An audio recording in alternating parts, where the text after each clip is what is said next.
The night feels heavier than usual, not because of noise, but because of the quiet that asks too many questions.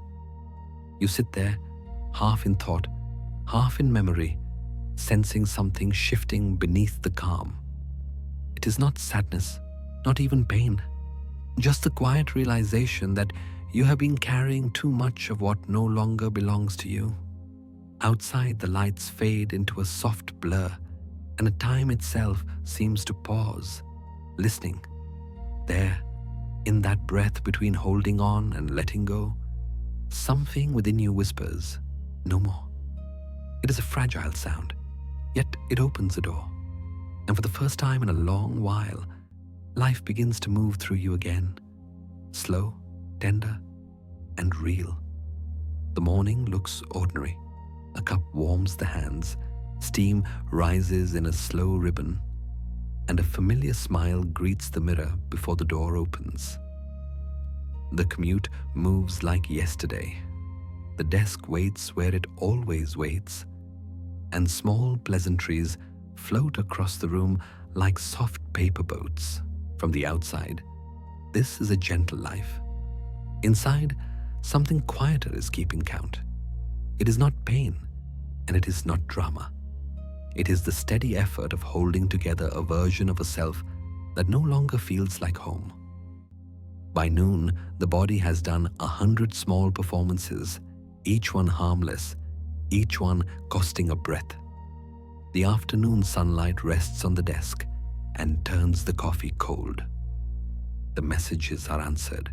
The tasks are lined up and completed. The voice speaks in the right tone at the right time. Nothing is wrong, and yet something is not right. There is a form of exhaustion that does not come from effort, but from alignment that never quite happens. It feels like wearing a beautiful shirt that fits in the mirror and tightens by the hour. The fabric is soft. The color is kind. The pattern suits the room. But the buttons press against the ribs, and the breath stays shallow. The more it is adjusted, the less it belongs. Toward evening, the city begins to dim, and the windows of nearby buildings glow like quiet lanterns. He sits still and hears the faint ache beneath the day, the kind that is easy to dismiss and impossible to ignore. It arrives without sound. It has no story to defend itself. It is simply there, asking for room. He realizes he has not been tired of working. He has been tired of holding a shape. In that awareness, the room changes character. The lamp seems warmer, the chair seems truer, the air moves again. The mind searches for reasons and finds none that satisfy, because the truth is simpler than any reason. A self can outgrow a role the way a tree outgrows a pot. Growth is not loud. It is pressure against edges, felt in quiet places. He traces the day backward in small scenes, the practiced laugh that arrived too quickly, the yes that fell like a no wearing good manners, the praise that landed and did not stay. The moments are not mistakes. They are clues. Each one points to the same doorway, the one that opens only from the inside. The image returns of the shirt that looks right and breathes wrong. He imagines unbuttoning the collar and the ribs lifting like a curtain to let air pass through. He imagines setting the shirt aside and feeling the skin meet the evening without a layer in between. Nothing changes in the room, and yet the room feels larger. The silence is not empty. It is available. Somewhere beneath the neat rhythm of the day, a softer rhythm begins to lead. It is not concerned with performance. It prefers honesty to effort. It asks for one small act that costs very little and returns very much. Before sleep, he takes a pen and a plain page and writes a single line without decoration. He writes what he has been pretending he could still carry. He reads the line in a calm voice and does not argue with it. He does not fix it. He simply allows it to be true for as long as it needs to be true. This is how a life starts to fit again. This is how breath learns to deepen without being told.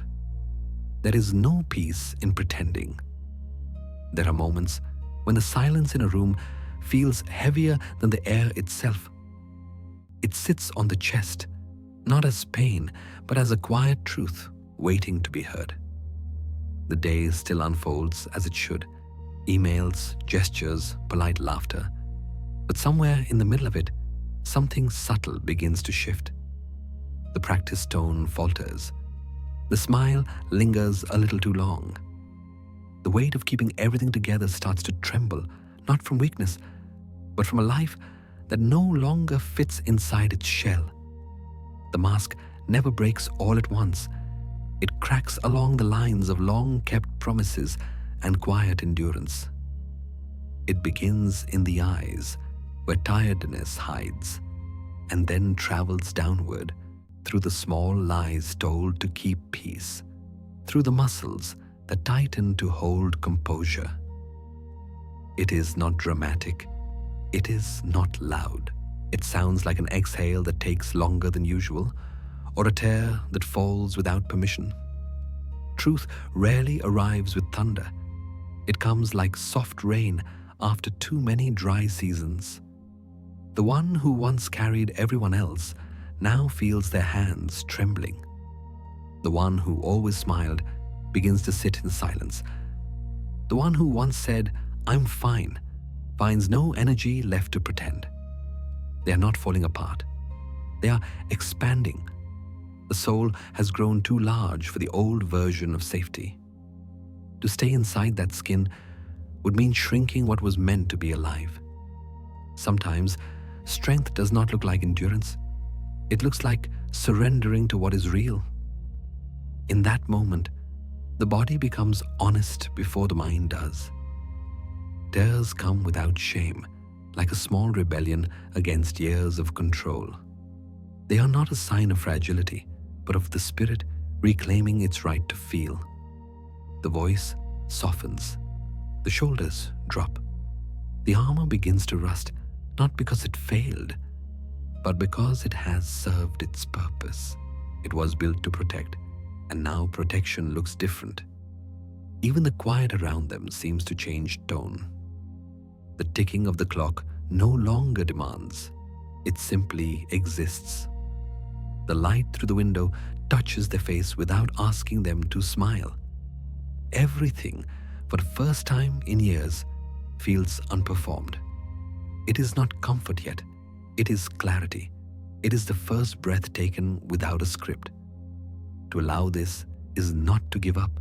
It is to meet life at its true temperature.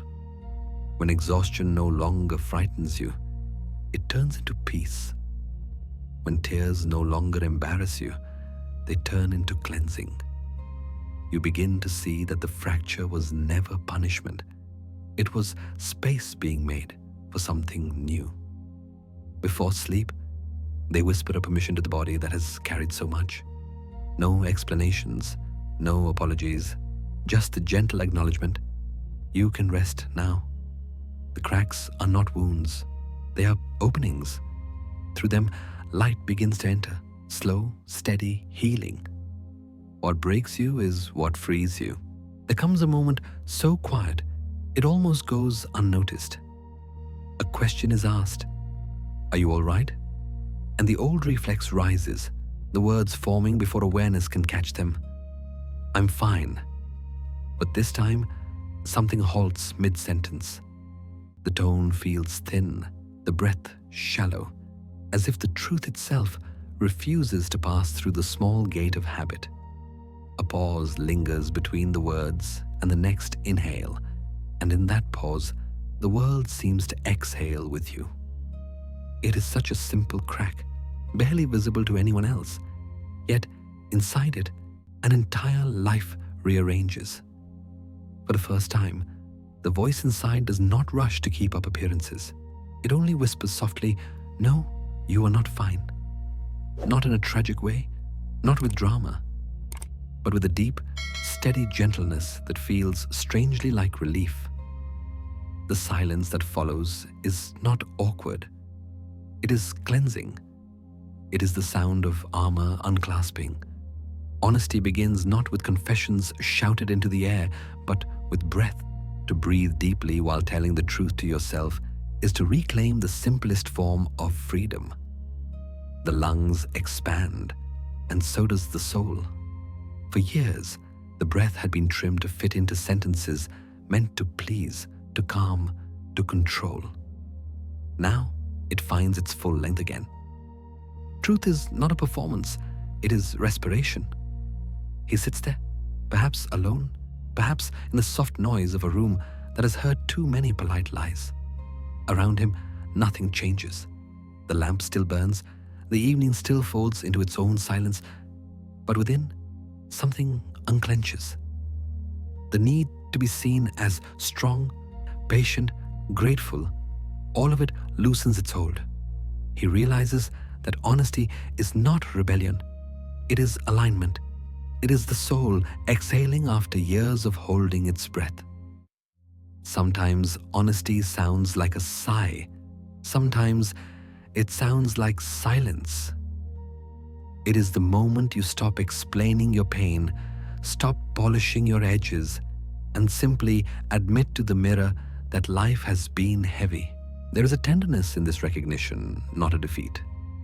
The body, sensing permission, softens. The breath becomes slower, deeper, more your own.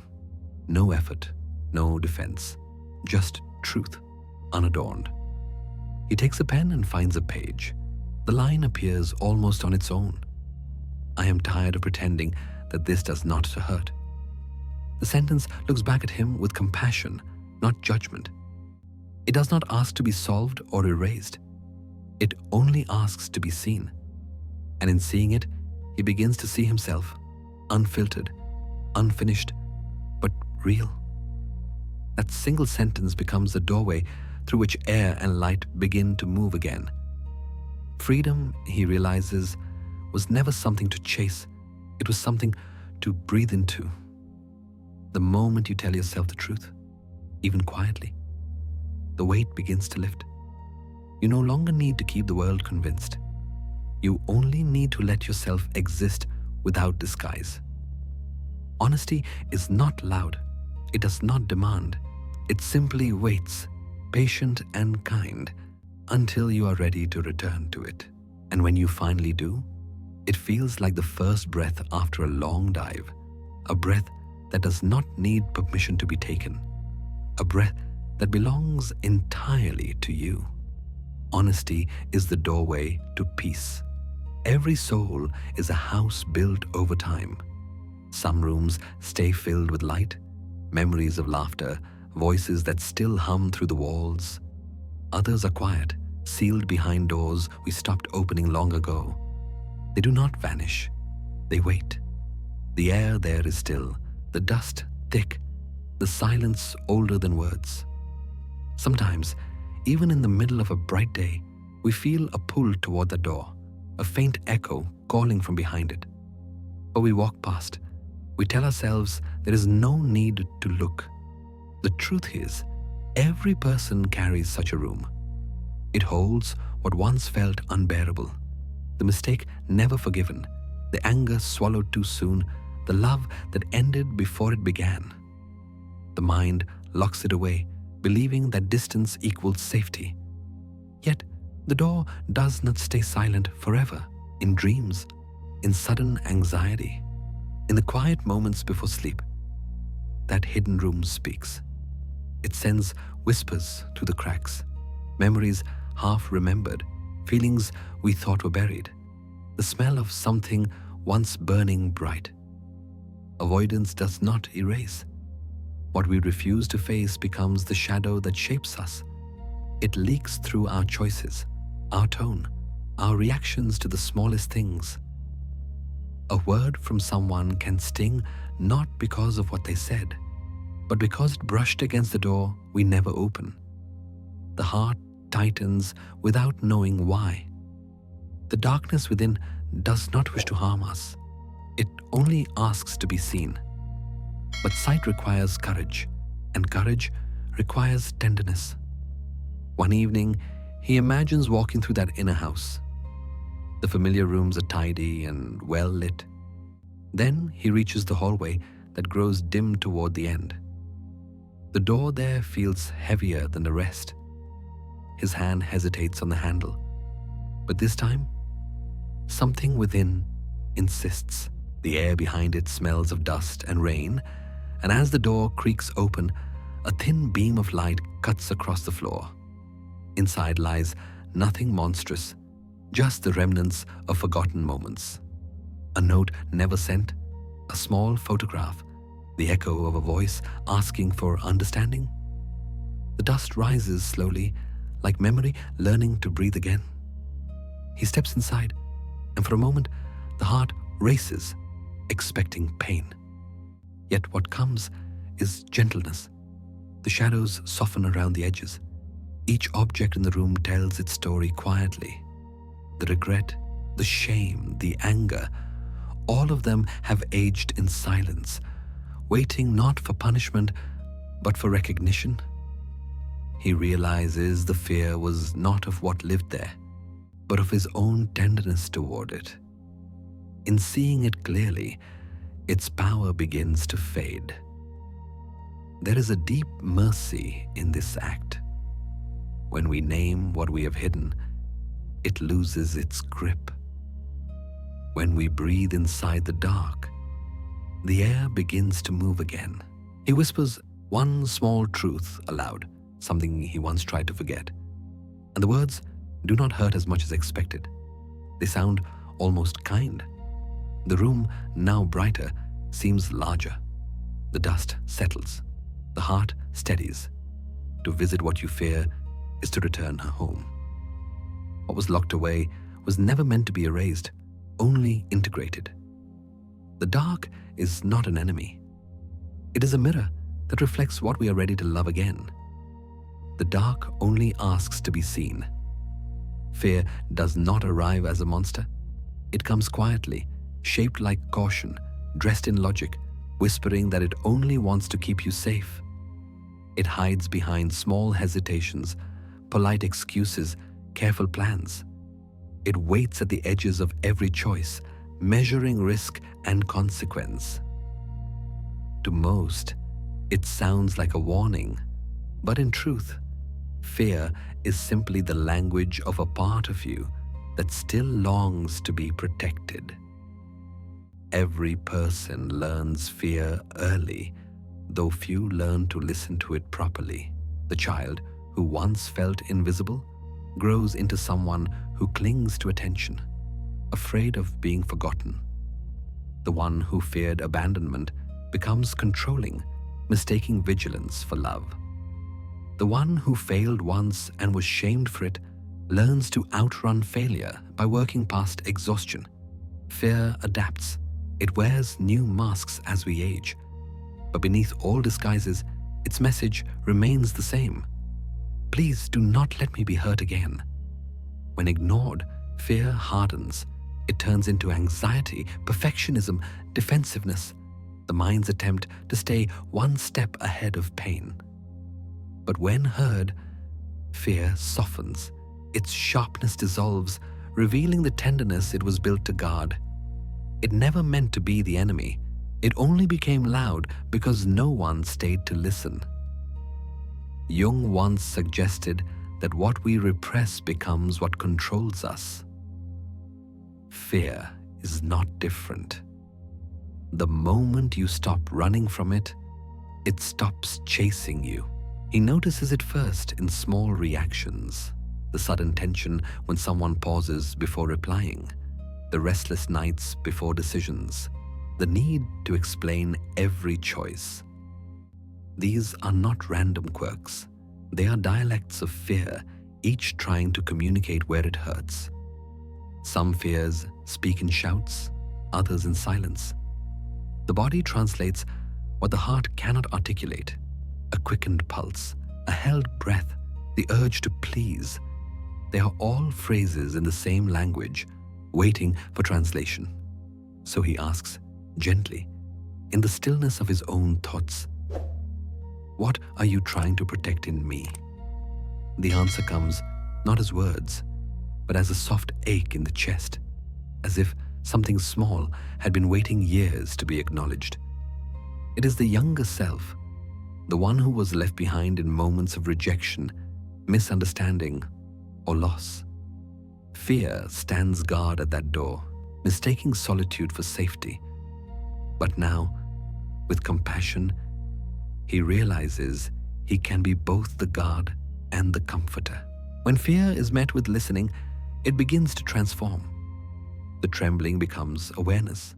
The tension becomes clarity. What once felt like resistance now feels like guidance. Fear does not vanish. It simply learns a gentler tone. The body no longer flinches at uncertainty. The heart no longer mistakes discomfort for danger. It starts to understand that the purpose of fear was never to stop you. It was to remind you where care is needed most. He closes his eyes and thanks the fear for trying so hard. The words feel strange at first, but something within relaxes. Fear bows, quieter now, its work complete. The room seems lighter, and the air moves with ease again.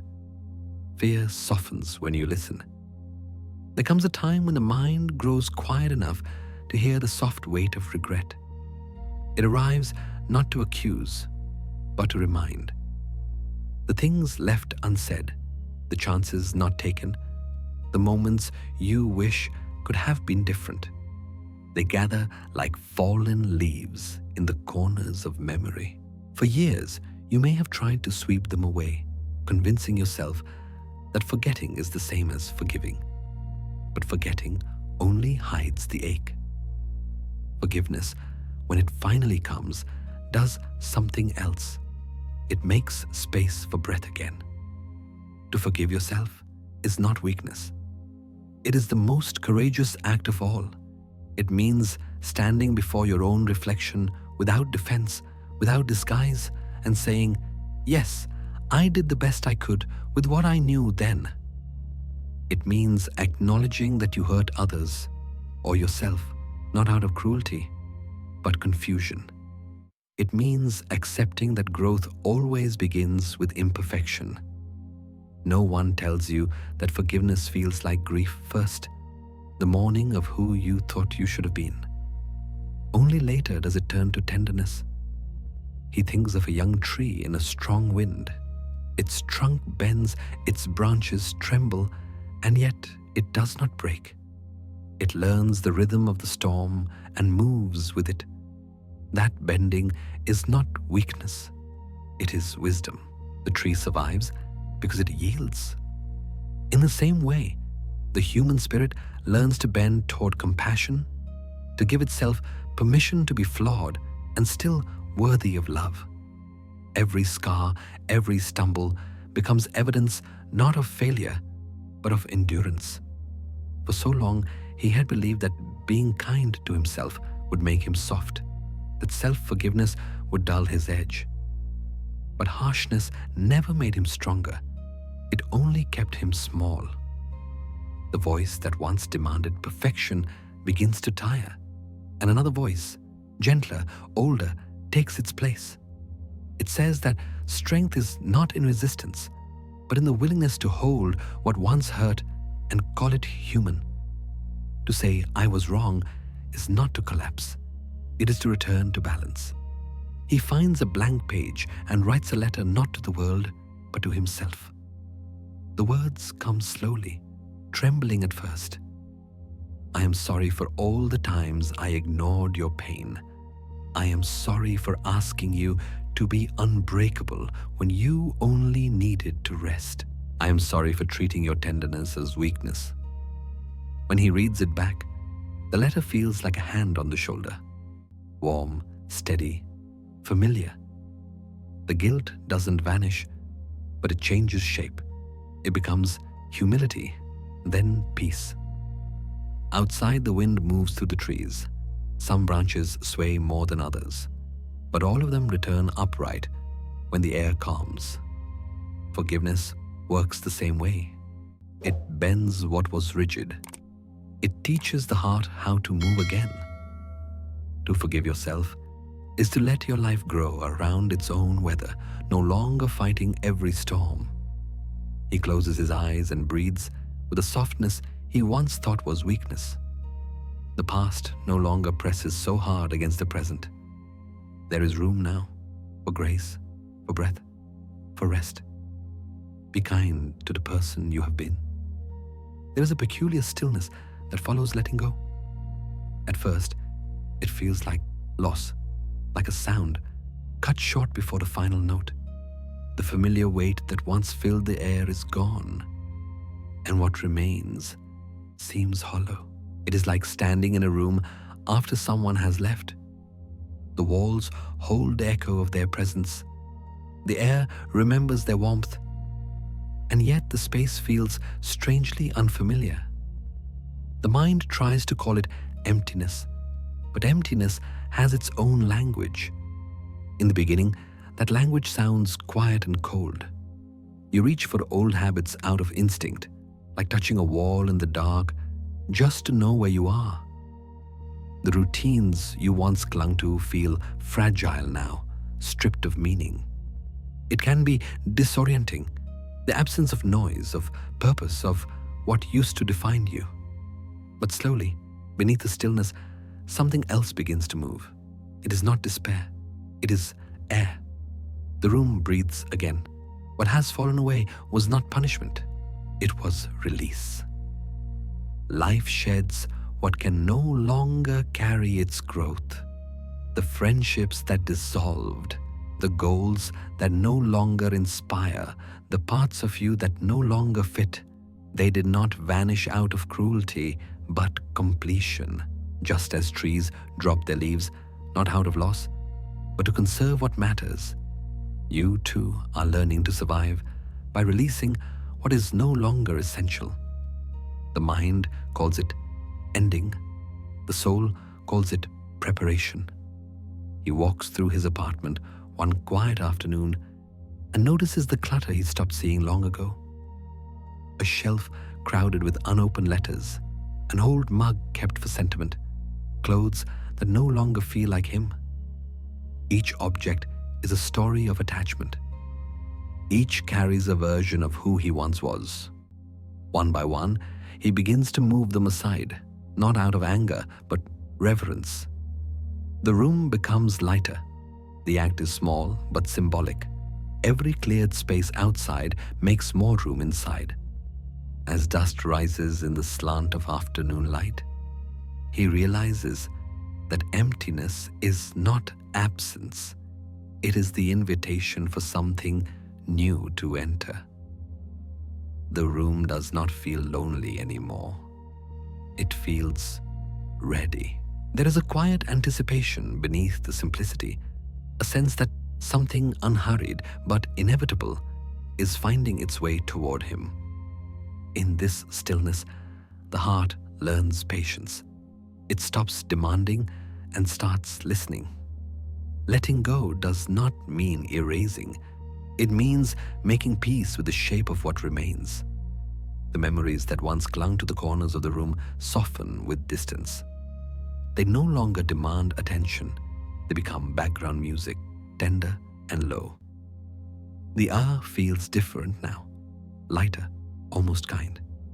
He sits in the newly cleared space, aware of how much lighter his body feels simply from allowing things to leave. When things fall away, the self does not shrink, it expands. The silence left behind is not a void to fear, but a field to cultivate. Every space cleared is an act of faith in what will grow there next. He takes a slow breath, letting it fill the room. The emptiness is no longer empty. It is possibility, waiting to take form. Emptiness is not absence. It is preparation. In the modern world, silence has become unsettling. We fill it with movement, with screens, with sound, anything to avoid the echo that waits inside it. The hum of constant noise gives the illusion of safety. The moment it stops, something ancient stirs. The heart starts to hear itself again, and that is what frightens us most. Stillness reveals what distraction hides. It holds up a mirror not of the face, but of the soul. When the day ends and the lights dim, the absence of activity feels heavier than the hours that came before. The phone goes dark, the room stills, and suddenly the body feels too aware of itself. Thoughts rise like ripples on a pond. They bring back unfinished conversations, quiet disappointments, unhealed parts that have waited beneath the rhythm of daily survival. This is why people say they dislike silence. What they truly mean is that they fear the encounter it brings, the meeting with their own reflection. Yet silence is not an enemy. It is the first language of the spirit. Stillness is not the absence of life, but the ground upon which life regains its rhythm. When everything outside quiets, the inner world begins to rearrange. The mind, once pulled in 1,000 directions, starts to gather its fragments. The heart, once tense from endurance, begins to exhale. Stillness is not a void. It is a workshop of unseen repair. He remembers the surface of a lake he once saw at dawn. The air was cool and the water perfectly still. It reflected the sky so clearly that it was hard to tell where one ended and the other began. Then a breeze passed, and the image wavered, breaking into 1,000 soft distortions. Truth is like that reflection. It appears only when the wind of restlessness subsides. To see yourself clearly, you must allow the surface to still. So he begins a small ritual, 10 minutes a day. No music, no words, no screens. Just the quiet company of his own breath. At first, the silence feels dense, almost unbearable, as if time itself has stopped moving. The mind tries to fill it, to run, to justify its discomfort. But with each passing minute, the resistance softens. The thoughts lose their sharp edges. The body begins to trust the quiet. What was once emptiness turns into a kind of peace that asks for nothing. In those 10 minutes, he does not search for meaning. He simply allows it to appear. The silence, once frightening, becomes a presence, gentle, patient, aware.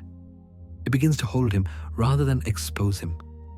The noise of the world fades beyond the walls, and what remains is the steady pulse of being alive. Stillness, he realizes, is not where life stops. It is where meaning breathes. The next day, the noise returns, as it always does. But something inside him has changed. Beneath the rush, beneath the voices and the plans, there is now a calm space that remains untouched. It waits for him, faithfully, like a lake waiting for the wind to settle again. Stillness is where meaning breathes. There are nights when everything feels uncertain, when even the stars seem to flicker out of rhythm, and the path ahead dissolves into shadow. The human mind, trained to measure and control, begins to tighten at the edges. It wants reasons, answers, timelines. It wants the comfort of order. But life, like the sea, does not obey such demands. Beneath its calm surface, chaos moves quietly, reshaping the shore in ways we cannot predict. Nietzsche once wrote, "You must have chaos within to give birth to a dancing star." The line is not a warning. It is permission to let disorder live beside grace. Chaos is not destruction. It is the pulse before creation, the necessary storm that clears the air for something new to take form. Every artist knows this. Every soul that has rebuilt itself from loss knows it too. The world does not grow in straight lines. It swells, contracts, and shifts. To resist this movement is to fight against your own becoming. The deeper truth is that life unfolds even when you do not understand it. The unseen works in silence. He sits by the window at night, watching the rain move across the glass. The drops race downward, merging, separating, dissolving into trails. There's no pattern to it, yet it feels strangely intentional. The rhythm of the rain has no conductor, yet somehow it creates music. In that quiet, he senses what the intellect often forgets, that not everything meaningful can be mapped. Some things must be trusted long before they are understood. The mind, left alone with uncertainty, tries to predict its way out of fear. It sketches imaginary outcomes, bargains with what has not yet happened, builds walls of reason around what cannot be reasoned. But when you pause, when you stop reaching for the map, a strange peace begins to emerge, not the peace of certainty, but the peace of surrender. To trust what you cannot see is not to give up control. It is to recognize that control was never the same as safety. He takes a page and writes down one thing he cannot control: a future decision, a relationship's outcome, the fragile balance of the world itself. At first, the sentence feels incomplete, without a solution beside it. But as he reads it aloud, slowly, the words begin to soften. Acceptance does not solve anything. It simply opens space around the unknown. The air feels lighter, the chest less tight. In that moment, uncertainty is no longer the enemy. It becomes the teacher of patience. The universe has always worked this way. Stars are born from the collapse of chaos, from clouds of gas that lose their balance only to ignite into light. Creation and disorder are not opposites. They are stages of the same dance. The soul, too, must sometimes unravel to find its shape. You do not need to see the whole pattern to trust that one exists. Outside, the rain begins to fade. The clouds part, revealing a faint shimmer, one small star pulsing through the mist. It is not a promise of clarity, but of rhythm.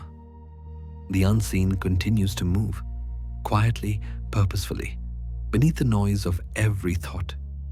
The unseen works in silence. Most exhaustion does not come from doing too much. It comes from scattering your energy into places it was never meant to go. The body can rest, but the mind keeps pouring itself into arguments that will never end, into people who will never understand, into expectations that keep shifting just beyond reach. You tell yourself it is just effort, but it is more than that. It is leakage, the slow, invisible loss of life through cracks you stopped noticing long ago. Imagine a water jar sitting beneath a steady stream. It should fill, yet it never does. There is a small fracture at the bottom, almost invisible but constant. No matter how much is poured in, the jar remains only half full. The human spirit is not so different. Every moment of over-explaining, every attempt to please, every battle to stay in control, each is a tiny crack through which vitality seeps away. By nightfall, you wonder why you feel empty even when the day seemed manageable. The answer is not that you lack time, but that you gave too much of your quiet away. He notices it one afternoon while scrolling through messages, half listening to the noise around him. His shoulders tense at a familiar tone. Someone disagreeing, misunderstanding, or needing him to fix what is not his to fix. He feels the reflex rise, to defend, to clarify, to smooth things over. But this time, he stops, mid-thought. It is like seeing the crack for the first time. The urge to engage is not strength, it is habit, and habit left unexamined, becomes a drain. Control, too, is another leak.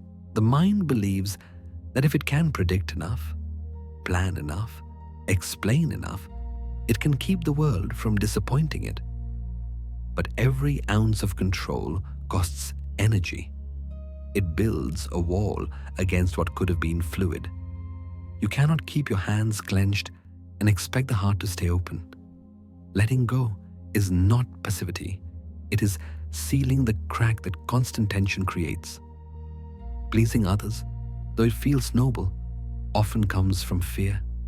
Fear of rejection, of disapproval, of being unseen. It is the most elegant kind of leak, disguised as kindness.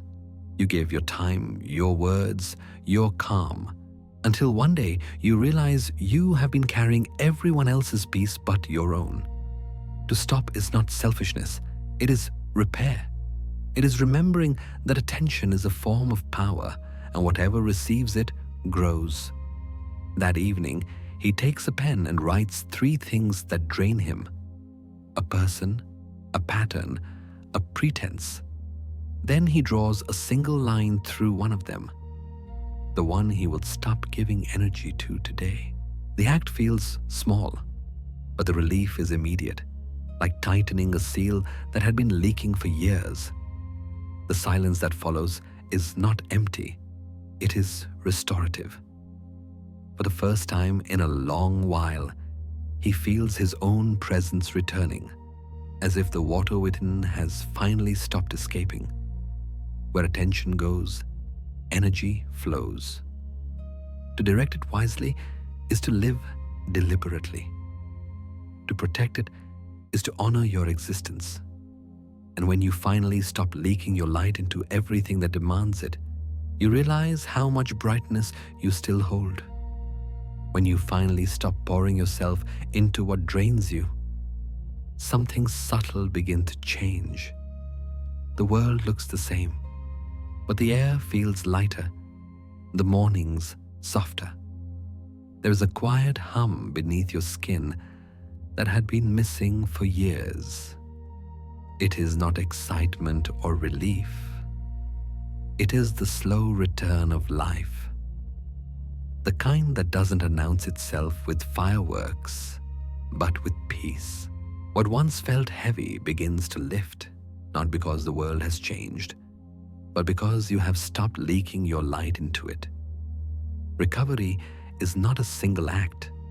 It is a slow reassembly of the self. When you walk away from what hurts, the first thing that comes back is not happiness. It is space, empty, still, unfamiliar. You may mistake it for loneliness, but it is really the silence of repair. The heart, like soil after a storm, needs time to dry before it can grow again. To rest is not to quit. It is to let the soul catch up with the body. Energy, once scattered, starts to gather quietly at the center. He notices it on a small, ordinary morning. The sun filters through the curtains, touching the floor with soft gold. The same room, the same cup of tea, but something inside feels less urgent. There is no longer the pull to fix, to prove, to run. He steps outside, and the air feels alive again, not because it has changed, but because he can finally feel it. The body no longer braces against life. It receives it. This is what happens when you stop giving your power to things that never deserved it. Life begins to return, uninvited, but deeply welcome. Self-love, he realizes, is not in the grand gestures of confidence or achievement. It lives in the quiet rituals that say, I matter. Sleeping on time, eating with presence, saying no without guilt. These are not luxuries. They are acts of repair. To rest is to declare yourself worthy of energy that once went elsewhere. When you start honoring that rhythm, vitality flows back not as reward, but as remembrance. The body remembers balance, the soul remembers ease, the heart remembers trust. For 3 nights, He chooses simplicity over stimulation. No late distractions, no endless scroll, no attempts to stay busy. Just the slow surrender to sleep at a decent hour. At first, it feels almost rebellious to rest without earning it, but soon it becomes sacred. The dreams that follow are gentler, the mornings more grounded. Energy begins to hum in quiet places again, behind the breath, beneath the thoughts, within the pulse of being alive. Every restoration begins with one soft decision. The moment you stop trying to prove your worth, you begin to feel it. The moment you stop chasing, you begin to receive. Reclaiming your energy is not about becoming new. It is about remembering what was always yours. You were never broken, only scattered. And now, piece by piece, you are coming home to yourself. You are reclaiming what was always yours. True strength does not roar. It does not demand to be seen or proven. It moves beneath the surface, steady and patient, like the roots of a tree holding firm through a storm. The world often mistakes noise for power. Voices raised, opinions sharp, speed celebrated as success. But what endures is rarely loud. It is the calm presence that remains when everything else begins to shake. Quiet strength is not about dominance. It is about groundedness, the ability to stand still without losing balance. When chaos rises, most people rush to control. They argue, explain, defend, or panic. But the one who breathes first holds the true advantage. Calm is not indifference. It is awareness in motion, the pause that allows wisdom to arrive before reaction. When you breathe slowly in the middle of disorder, something ancient awakens, the part of you that knows storms always pass. You cannot stop the wind, but you can grow deeper roots. He remembers watching an old tree on a windy morning, its branches swaying wildly while the trunk stood unmoved. What kept it upright was not force, but depth. The roots, hidden and silent, were the reason it survived. People too have roots, values, patience, inner trust, but we often forget to tend them. Instead, we strengthen the surface and neglect the foundation. True resilience is not built in moments of calm, but in how you remain centered when life bends around you. In that understanding, he begins a simple practice. Whenever frustration or fear arises, before speaking, before defending, he breathes 3 long, deliberate breaths. The first releases tension from the body. The second brings awareness back to the present. The third opens space for clarity. Only then does he act. It seems too simple to matter, yet this pause changes everything. The breath becomes an anchor, keeping him from drifting into the old tides of reaction. Each time he chooses calm, his roots grow a little deeper. Quiet strength is not about denying pain or pretending everything is fine. It is about holding your center when life demands more than you thought you could give. It is patience without passivity, courage without noise. There is a particular grace in not needing to prove your steadiness, just being it. The calm person in a room full of chaos is not weak. They are the silent axis around which everything eventually settles.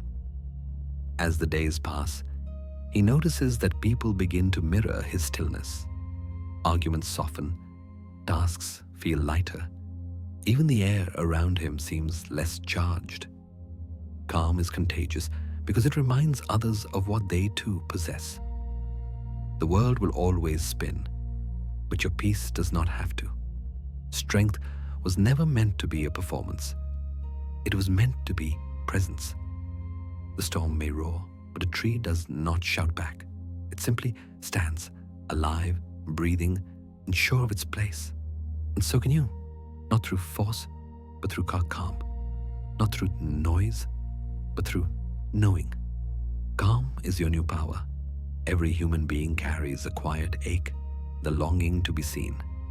Not for what they do, but for who they are beneath all performance.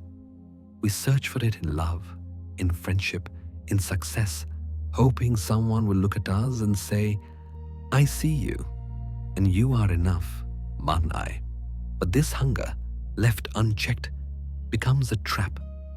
The more we chase recognition from others, the further we drift from the only gaze that truly matters, our own. Love for many begins as a mirror. We look into another person not to see them, but to catch a reflection of ourselves. The warmth of their attention feels like proof of existence. When they withdraw it, the world dims, as if a part of our identity has been stolen. Yet the truth is simpler and far more liberating. No one can complete a self that is still unseen by its owner. The need to be chosen is born from forgetting that we were whole before anyone arrived. He remembers sitting across from someone he once loved, waiting for them to notice the new haircut, the small effort, the way he had softened his voice to keep the peace. But their eyes were elsewhere, their silence filled with distance. That night, he realized the pain was not rejection itself, but dependence. He had built his worth on borrowed light. When that light faded, he mistook the darkness for loss, not realizing it was the perfect time to learn his own glow. The human ego, as Jung suggested, is a delicate mask crafted to gain approval, to belong. Yet every time we shape ourselves to fit another's expectation, we carve away a fragment of truth. Approval is addictive precisely because it mimics love while feeding fear. When you need someone to see you in order to feel real, you give them quiet power over your sense of self. But when you learn to see yourself, to witness your own heart with honesty and care, the hunger begins to dissolve. He begins a new practice. One evening, in the stillness of his room, he writes 3 things he loves about himself, qualities that have nothing to do with achievement or how anyone perceives him. At first, the pen hesitates. The mind searches for what sounds worthy, but then something softer speaks. He writes, "I am patient. I am gentle when I could be harsh. I keep trying to grow." The words look simple, almost ordinary, yet they hum with quiet truth. For the first time, he feels seen, not by the world, but by the witness within. To love yourself is not arrogance. It is remembering what love was before you outsourced it. The more you honor your essence, the less you need external confirmation. Paradoxically, the moment you stop chasing validation, connection deepens.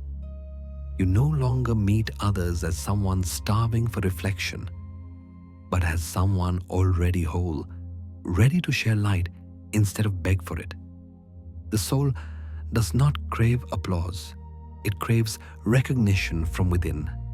And once you give it that, every interaction becomes lighter, freer, more genuine. You stop auditioning for love and start participating in it. You are not here to be chosen. You are here to see yourself. There is a kind of love that feels like holding your breath, tight, anxious, afraid that if you let go, everything will disappear. And there's another kind, quieter and far more rare, that feels like exhaling. It does not demand or cling. It does not measure affection by proximity or proof. It allows both souls to exist fully, even apart. That is the love that frees rather than confines, that nourishes rather than consumes. True love is not born from need. It begins when 2 whole beings meet, not to complete each other, but to recognize one another. When love grows from emptiness, it becomes possession, an attempt to fill a void that was never someone else's to mend. But when it grows from fullness, it becomes space, an invitation to breathe within another's orbit while remaining yourself. Jung once wrote that relationships are not meant to make us happy, but conscious. Love, in its highest form, is not about merging. It is about awakening. He remembers a time when love felt heavy. Every silence between messages seemed like rejection, every disagreement like distance. He mistook closeness for security and thought that being loved meant being needed. But one day, sitting alone after the end of something that once felt infinite, he realized that what hurt most was not the loss of the person, but the loss of the mirror. He had been trying to see himself through someone else's eyes.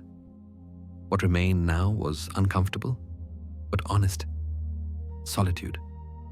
And in that solitude, something began to shift. The quiet no longer felt like absence. It became a sanctuary. He started to enjoy mornings without waiting for a message, to walk without narrating the moment to another mind. Slowly, he learned that aloneness is not loneliness. It is freedom without witnesses. Love, when freed from fear, does not shrink your world. It expands it. The heart becomes less a cage and more a sky, wide enough for both presence and distance. He begins a small practice. Each day, he sets aside time to be with himself, not as a task, but as communion. No phone, no music, no agenda, just being. At first, it feels awkward, as if he is waiting for someone who will never arrive. But with time, he realizes that he was the one he had been waiting for all along. In those moments, love ceases to be something he seeks.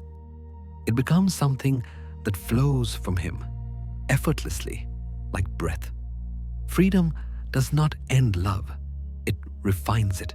It removes the desperation that once masqueraded as devotion and leaves behind what is pure, presence. Two people who love from freedom do not trap each other.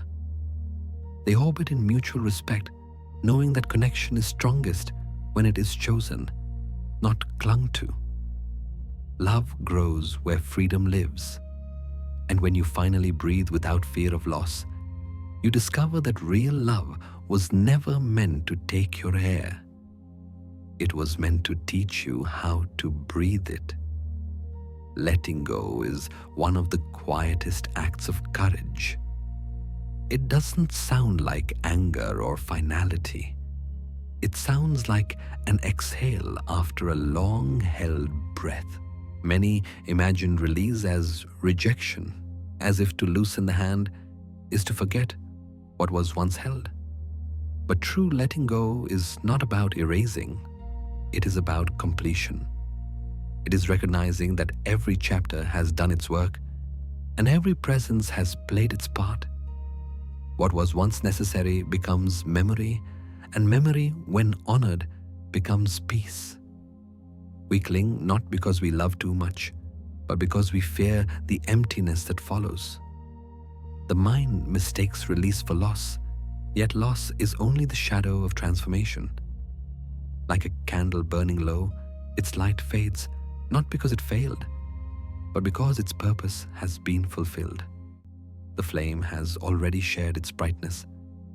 The darkness that follows is not punishment, it is rest. When something leaves your life, whether a person, a dream, or a version of yourself, it does not vanish. It dissolves into the quiet soil of becoming, planting what will one day bloom again. He remembers the last time he said goodbye, not in words, but in silence. The conversation had already ended long before either of them admitted it. For weeks, he tried to hold on, hoping effort could turn the tide. But one evening, Standing by the window, he realized the truth. Love cannot be forced to stay where it has already finished its work. That moment did not break him. It freed him. The pain did not disappear, but it softened into understanding. What remains after letting go is not absence, it is gratitude. He begins a practice that feels almost ceremonial. Sitting at his desk, he writes a letter to what he has been holding, maybe a name, a year, a younger self. He thanks it for what it taught, for the warmth it gave, for the growth it demanded. Then, slowly, he writes the final line. You have served your purpose. You can rest now. As he reads it aloud, his voice trembles, but not from grief, from reverence. The words do not close a door. They open space. For the first time, the past no longer pulls. It bows. To let go with grace is to understand that endings are not the opposite of love. They are part of its natural rhythm. Just as the tide must retreat to make room for its return, we must sometimes empty ourselves to be filled again. The heart, when unclenched, does not lose, it breathes. Release, then, is not weakness. It is trust in the unseen order of things, faith that what is meant to stay will find its way back, and what must go will do so with blessing.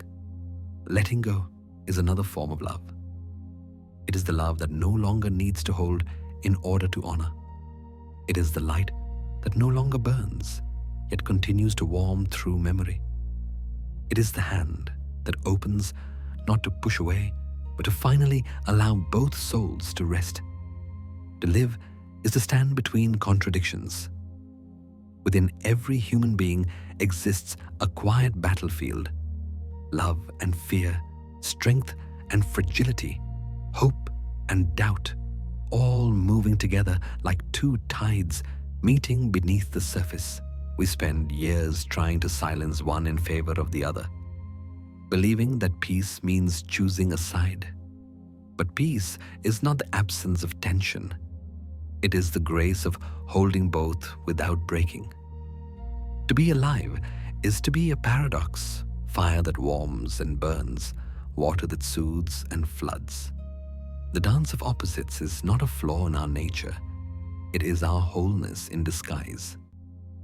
He once believed that courage meant the absence of fear, that love meant never feeling doubt. But life has a way of revealing its truths through quiet contradictions. He remembers standing on the edge of a new beginning, heart racing, palms trembling. He wanted to move forward, but fear whispered that he might fail. And yet, beneath that fear was a second pulse, a strange, fragile bravery that whispered back, "Go anyway." Both voices spoke, neither wrong. In that moment, he realized that courage was not defeating fear, it was walking with it. The soul, as Jung described, seeks integration. It does not ask us to destroy our shadows, but to meet them. Imagine two rivers flowing from different mountains, one clear, one dark, meeting in the valley below. For a while, they swirl together, the waters cloudy and uncertain. But given time, they settle into a new current, still distinct yet whole. This is what happens inside a person when acceptance replaces denial. The opposites do not cancel, they harmonize. We often reject parts of ourselves that seem contradictory, wanting independence yet craving connection, being gentle yet fierce, rational yet deeply emotional. But contradiction is not confusion. It is evidence of depth. The heart can hold more than logic permits. To demand purity from emotion is to drain life of its truth. You are not meant to be one note. You are the chord. The symphony of self is richer when you allow every tone to sound, even those that clash before they resolve. That evening, he begins a small practice. In his journal, he writes down two emotions he once thought incompatible: joy and sadness, love and anger, peace and restlessness. Reading them side by side, he does not try to choose one. He lets them both exist on the page, breathing together. The act feels strange at first, but soon it becomes freeing. Acceptance softens the inner conflict, and for a moment, he feels whole, not because he is one thing, but because he is many things living in balance. Wholeness does not mean perfection.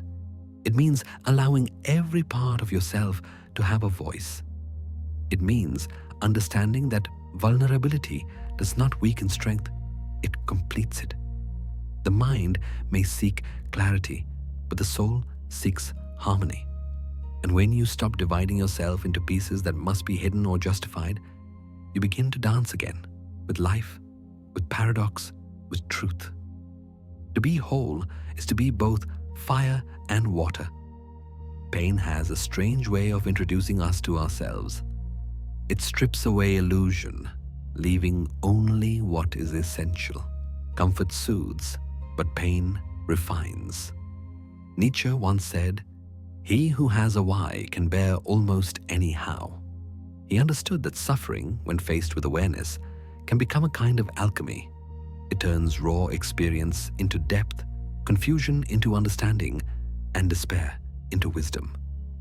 Pain, left unexamined, hardens the heart. But when embraced with curiosity, it opens a door that peace never could. There is a moment in every life when comfort ends abruptly. The job dissolves, the relationship fades, the dream falters. At first, it feels like the world has closed in. The air thickens with questions. Why me? What now? But beneath those questions lies a quieter one, the one that changes everything. What is this trying to teach me? Pain doesn't arrive as punishment. It arrives as a mirror. It reflects the places where we are still asleep, where meaning has yet to be born. He remembers the year everything seemed to fall apart. The plans, carefully made, unraveled one by one. For months, he resisted, clinging to the familiar shape of what had been. But eventually, exhaustion replaced resistance, and in that stillness, something unexpected began to grow. He started writing, not out of hope, but out of need. Each sentence was a way to breathe through the ache, and slowly, he realized that pain had given him something comfort never did: honesty. It stripped away the unnecessary, revealing what truly mattered. The ache became a compass, pointing inward. Pain reshapes perception. It teaches patience, humility, and empathy, the quiet understanding that every person you meet carries an invisible wound. It turns judgment into gentleness. Like soil after rain, the soul becomes softer, more fertile. When Nietzsche spoke of bearing the how, he was not glorifying suffering, but recognizing its potential. When you discover your why, pain loses its power to destroy. It becomes fuel, not fire. He begins a practice to honor this transformation. On a blank page, he writes a simple question: what has pain taught me that comfort never could? The answers come slowly at first, then flow like truth, long waiting to be spoken. It taught me to listen. It taught me to stop chasing. It taught me that survival is not the same as living. Each realization feels like light filtering through cracks that once seemed permanent.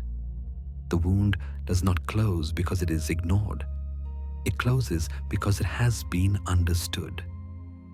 To turn pain into meaning is to reclaim authorship of your story.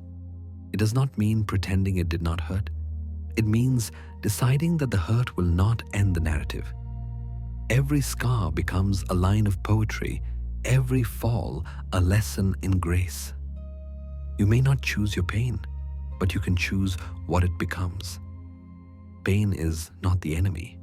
It is the teacher of depth, Freedom begins the moment you stop fighting every emotion and start watching it.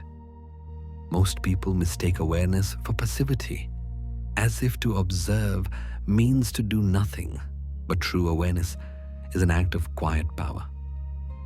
It is the choice to stand still while the storm passes, to see the waves of emotion without being pulled under.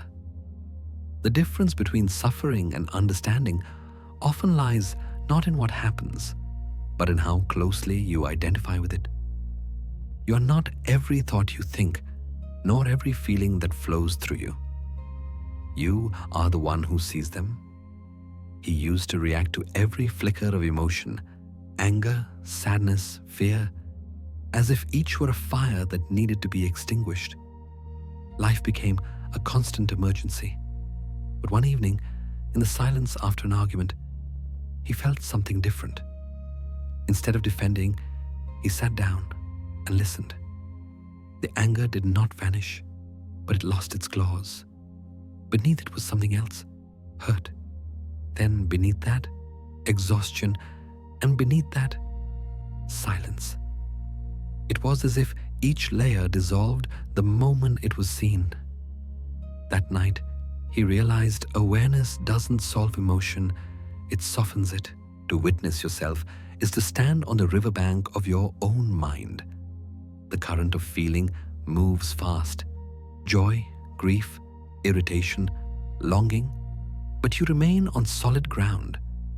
You watch the water rush past, knowing that every wave, no matter how fierce, will eventually fade into stillness downstream. This is not detachment. It is compassion in practice. You learn to seek your pain without collapsing into it, your joy without gripping it too tightly. The observer within you is calm, patient, and infinitely kind. In a moment of sorrow, he tries something new. Instead of escaping the feeling, he places his hand over his chest and whispers, "This is what being human feels like." The words are not meant to fix anything. They are meant to anchor him in presence. The sensation of the hand, the warmth of the breath, the simple acknowledgement, these become reminders that emotion is not an enemy. It is movement, not identity. As he breathes through it, the sadness shifts from something heavy to something real, almost sacred. It no longer demands reaction. It only asks to be witnessed. Awareness transforms chaos into clarity. When you stop reacting automatically, you begin to see the hidden patterns, the fears that repeat, the stories that keep you small, the habits that steal your peace. From this distance, you can choose differently. You are no longer a prisoner of your moods, but a student of them. Jung once suggested that until we make the unconscious conscious, it will direct our lives, and we will call it fate. To witness yourself is to begin that illumination, to turn the unseen into something you can understand, accept, and release. Over time, this practice changes the texture of life. The highs and lows still come, but they no longer throw you off course. You become the steady presence behind every experience, the sky behind every storm. There is peace in that perspective, not because life grows easier, but because you no longer confuse the weather with the world. Awareness is freedom in slow motion. There comes a time when the noise finally begins to fade, not because the world has quieted, but because you have. After the long storm of striving, explaining, defending, and surviving, a silence arrives that feels unfamiliar at first. You expect peace to be bright and triumphant, a reward for endurance. Instead, it arrives gently, like a tide returning to the shore it never truly left. Peace is not a prize. It is the ground beneath all the motion. It was always there, waiting beneath the noise of becoming. He wakes to a still morning, The sky outside is pale, the kind of color that feels like a pause between seasons. For a moment, he listens, not to words, but to the absence of them. There is no urgency, no demand, no echo of yesterday's struggle. Only breath. In that breath, he realizes something both simple and profound. Peace does not come from control. It comes from surrender, the quiet recognition that nothing more needs to be added or removed for this moment to be complete. The storm had not destroyed him. It had revealed what could not be taken. The mind, trained to seek and measure, resists this simplicity. It wants proof that calm has been earned, that it will last. But peace does not obey the rules of effort. It is not an achievement, but a remembering. Beneath every wave of emotion, beneath every burst of chaos, there is a still depth that never moves. The surface thrashes, but the ocean floor remains steady. That is where peace lives, not above life, but within it.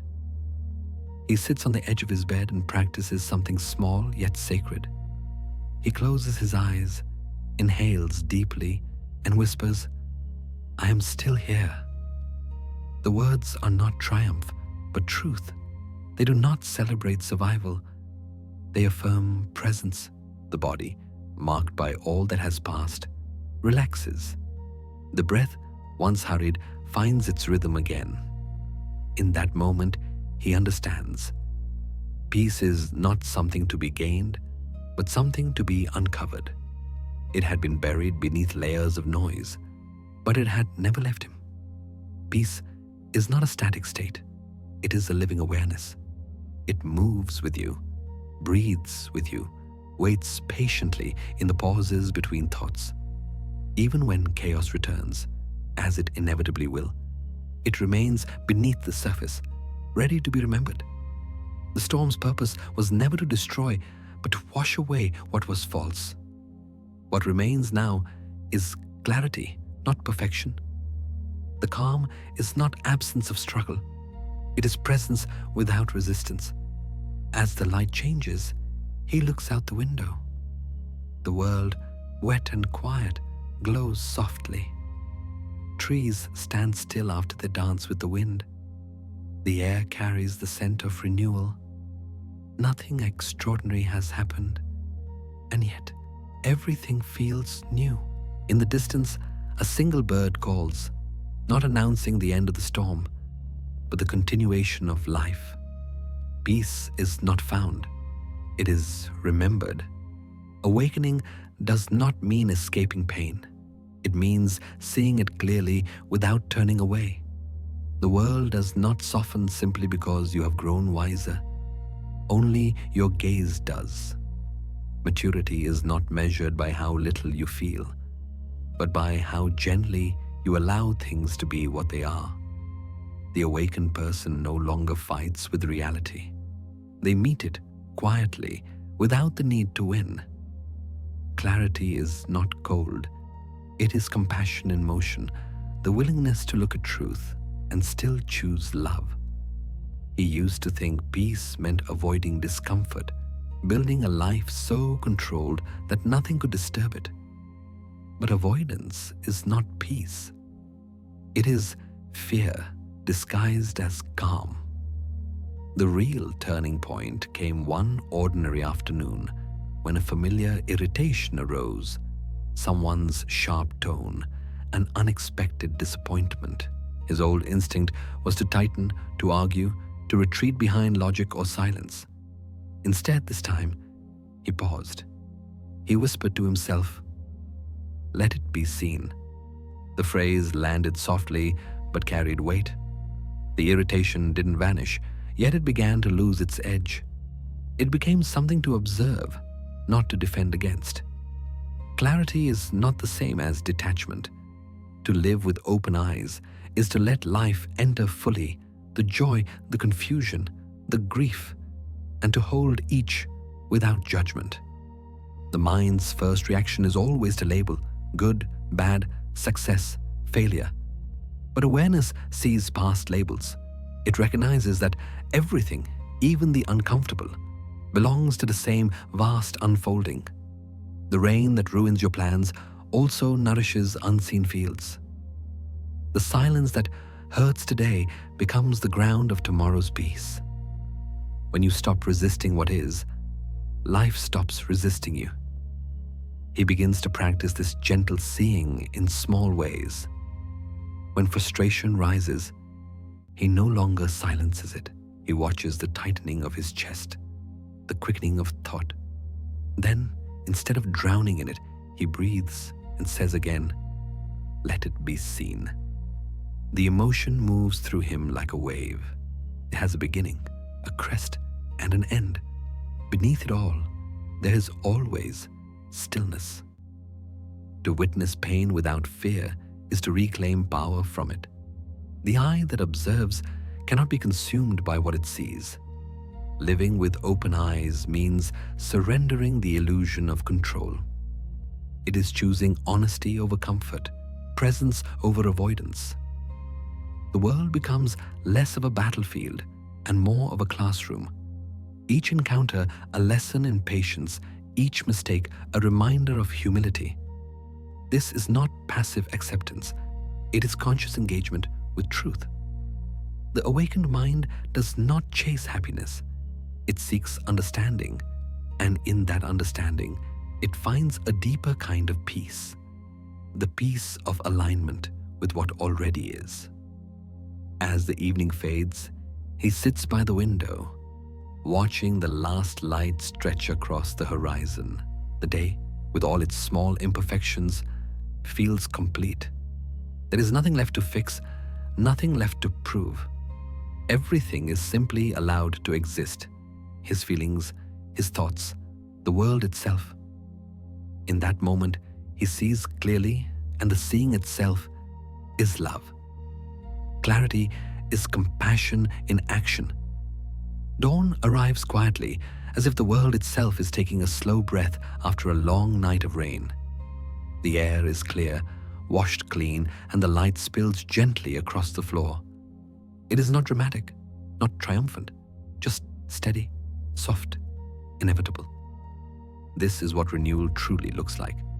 Not fireworks, not grand awakenings, but the quiet return of what has always been there beneath the noise. After every unraveling, something remains untouched. The still, unbroken essence that has been waiting for you to notice.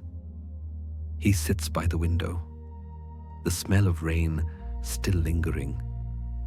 The storm has passed, leaving the sky pale and patient. For a moment, he simply watches the way light finds its way through everything. The leaves, the cracks in the pavement, the thin curtain that sways with each breeze. It touches without choosing, forgives without words. In that light, he senses a truth too simple to sound profound. What breaks does not destroy you. It only removes what you are not. Beneath every ending is something that refuses to end. Rebirth does not arrive with noise. It begins when you stop searching for who you were and start listening to who you have become. Every loss, every silence, every surrender has been shaping you into someone truer. Growth is rarely visible while it happens. It hides beneath patience, beneath acceptance. Just as the earth repairs itself beneath fallen leaves, the soul mends quietly beneath awareness. You do not have to rebuild yourself from nothing. You were never truly gone. He takes a few steps closer to the light on the floor. It glows like a soft pulse, alive yet unmoving. He sits down beside it and closes his eyes. For 3 minutes, he does nothing but breathe.